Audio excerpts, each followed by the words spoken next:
Good evening, everyone.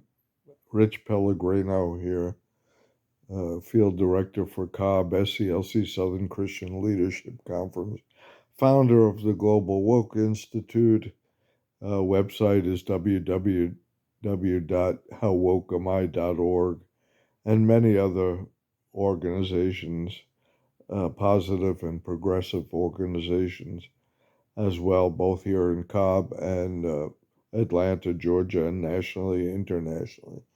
But anyway, tonight I wanted to congratulate um, the those that prevailed in the Cobb special election, Cobb County special commission commissioner election that was brought about by the gerrymandering by the or attempted gerrymandering by the state legislature by the Republicans in order to try to carve out territory or district with a Republican majority to try to win back the Republican majority in Cobb County, which didn't work and kind of blew up in their faces because it was challenged. The district was challenged.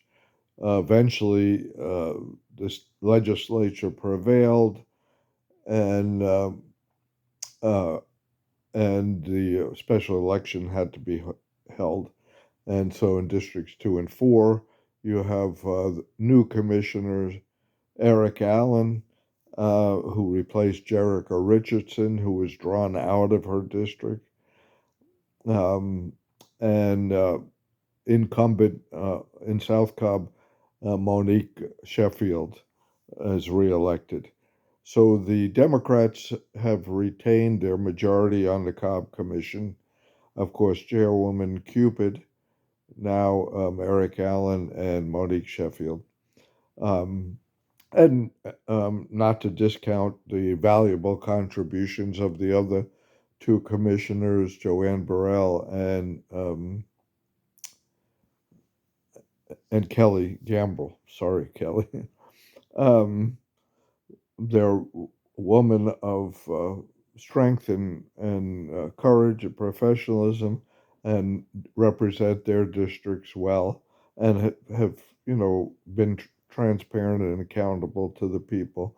They're Republicans as well, but one thing about Cobb is we've become a beloved community where we all try to work together for the betterment of the entire community. Unlike a lot of the rest of the country that focuses on labels rather than people. So,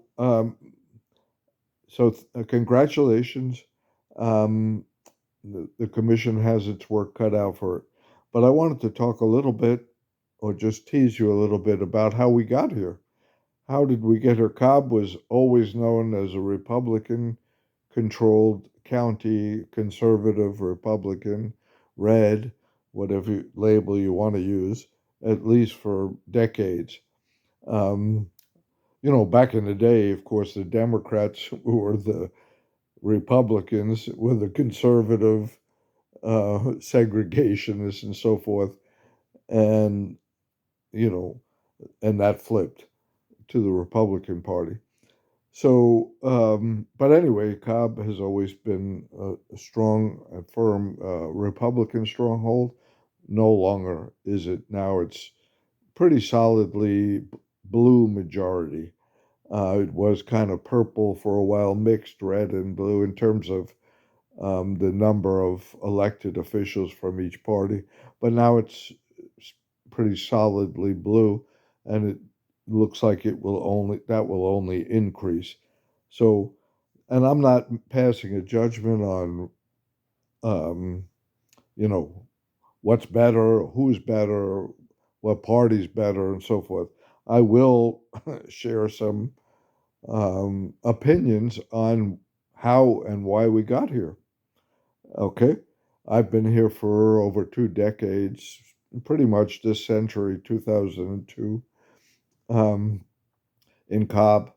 And uh, as some of you may know me, I'm active in the community. I take my responsibility seriously as a participant, that this is a participant democracy, that I can't complain about what my elected officials do or don't do because they just represent me. I grant them power or authority to exercise my power, the power of the people.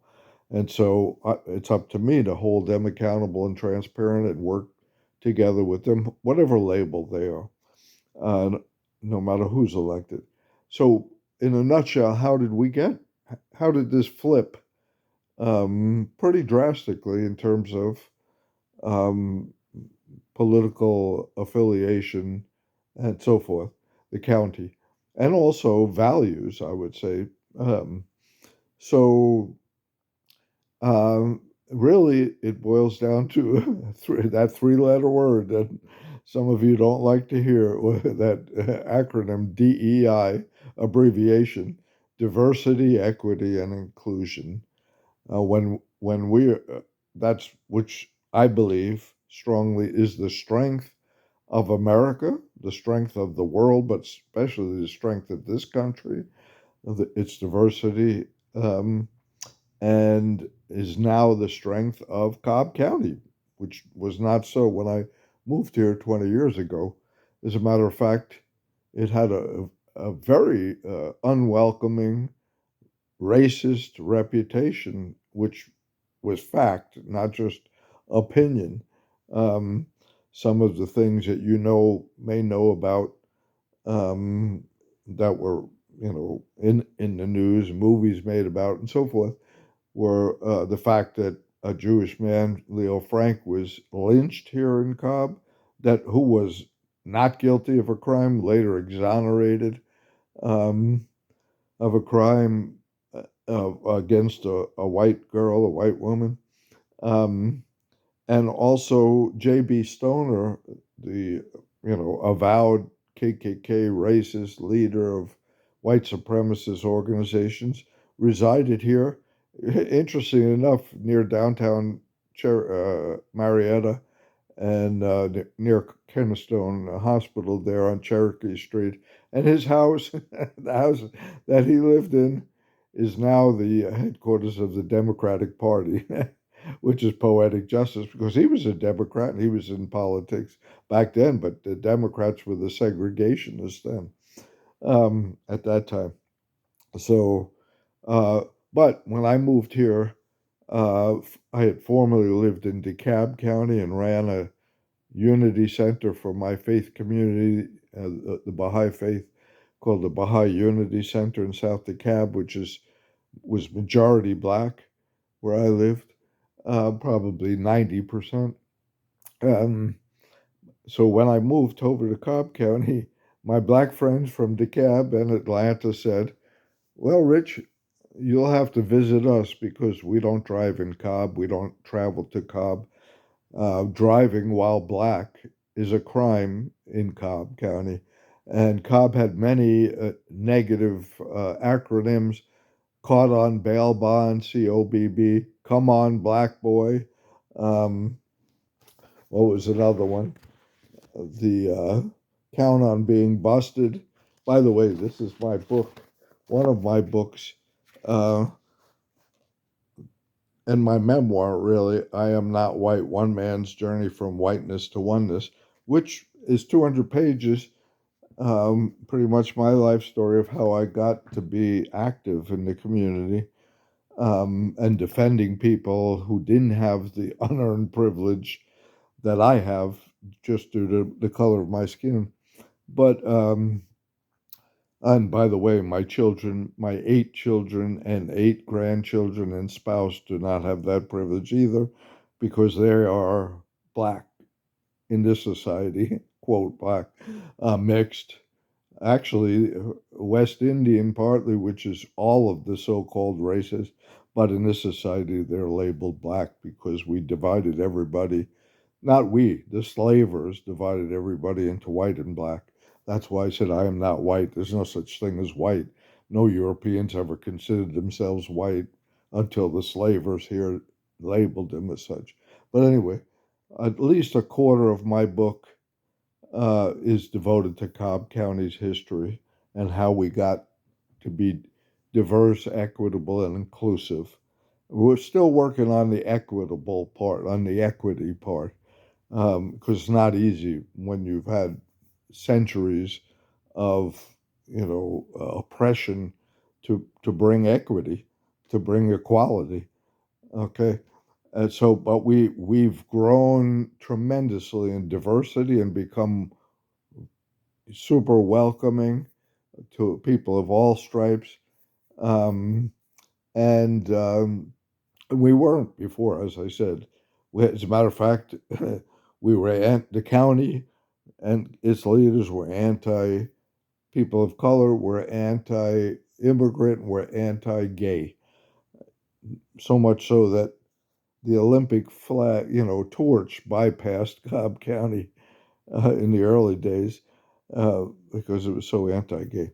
But anyway, we're now welcoming, open, diverse, and that's why the Democrats, why it's turned blue, because frankly, the new Democratic Party, at least in my lifetime, has been the more inclusive and welcoming to people of all stripes.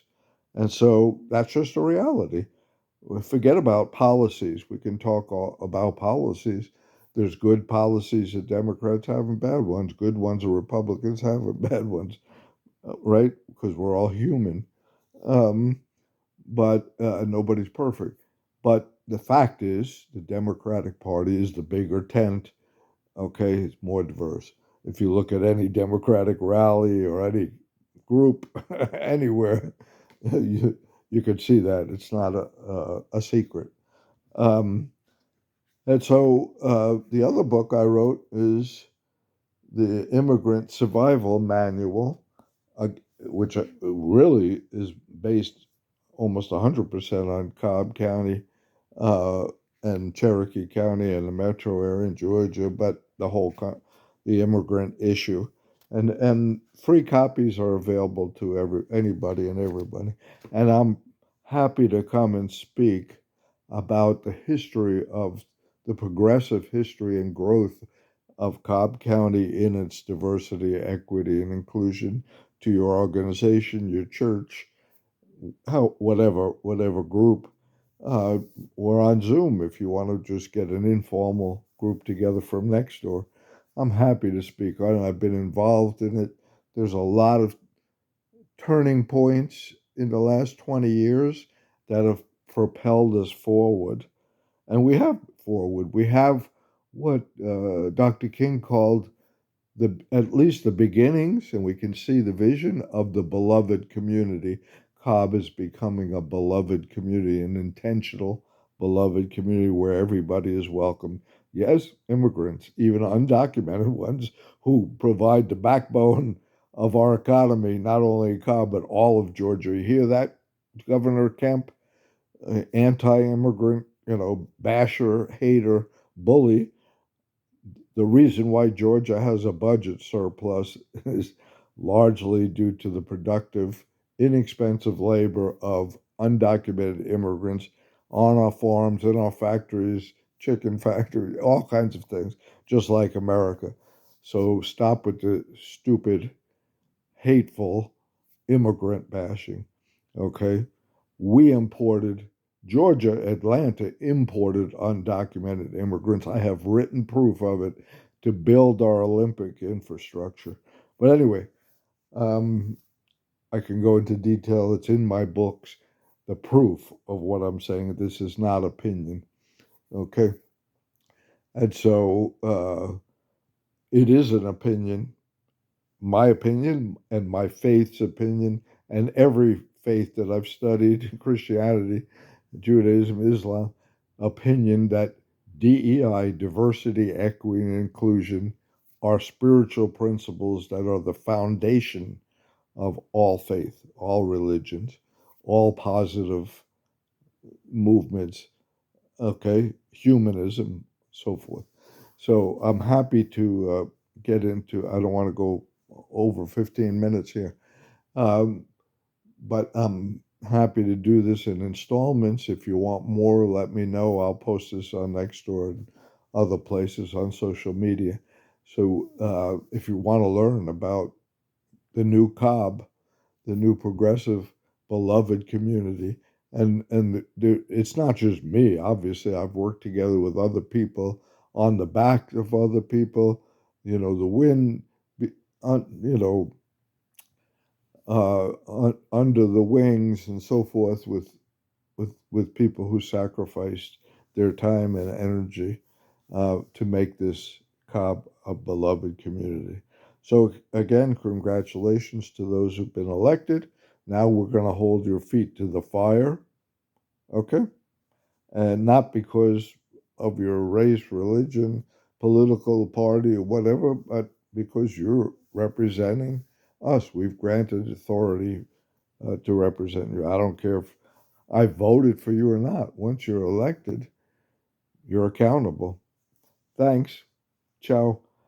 And you can contact me through that website, or my email is laboroflovecampaign@gmail.com. All one word, laboroflovecampaign@gmail. Ciao.